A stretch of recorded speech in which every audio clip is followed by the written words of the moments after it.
Si maisha yuko anga fake tu, si ni faking. Hata wanasiasa si ni kwanza wanasiasa kuna watu wanaishi fake life kama wanasiasa. Nao ndo wanaishi Politician wana fake every day. Na kwanza hata yao kwanza wafichangi. Kwa nini promises ngapi walikuja wakatupatia 2022 na sasa hiyo hajazitimiza? Hiyo si ku fake. Tulikuja tukaambiwa sijui preach brother preach. Yeah, hiyo si ni ku fake. Kwani hiyo si ni fake lifestyle? Because they promise also the fake lifestyle that they can never deliver. Ndio wanakuja wanatupromise fake lifestyle yenye hawatadeliver. Mukinichagua. Mimi nitaweka barabara zote mpaka shamba zenyu ndapiga lami. Nitapiga lami ataweka cabros kwa shake.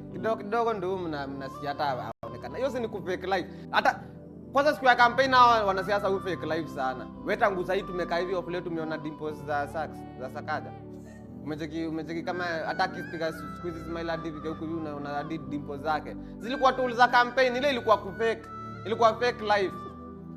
Wao sasa kunanga wananga nini? Sasa hizo vitu zote wa ubonga wanasiasa ni kwanza lifestyle zao. Mosiri atakukujia. Yaani umesema dimpo za Sakaja zilikuwa za campaign. Si zilikuwa za campaign, ushaiziona tena.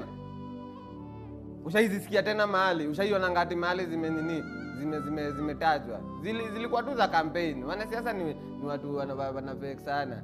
Hadi kama Wajakoya sasa alikuwa anajifanya mrasta. Wajakoya kumbe hadi kulangi Kigode. Naona lakini yeye alikuwa amejifanya fake, amejifanya mrasta cha ukweli. Ati yone kiingia nitalegalize ndio tungemchagua, hata hakuna kulegalize ingelegaliziwa. Unajua kuliki Kigode. Hayo Wajakoya kwetu tumepatana mara ngapi choche. Kinawaka hivi kigunga hivi naenda kumpatia chain hivi ati anakataa ati.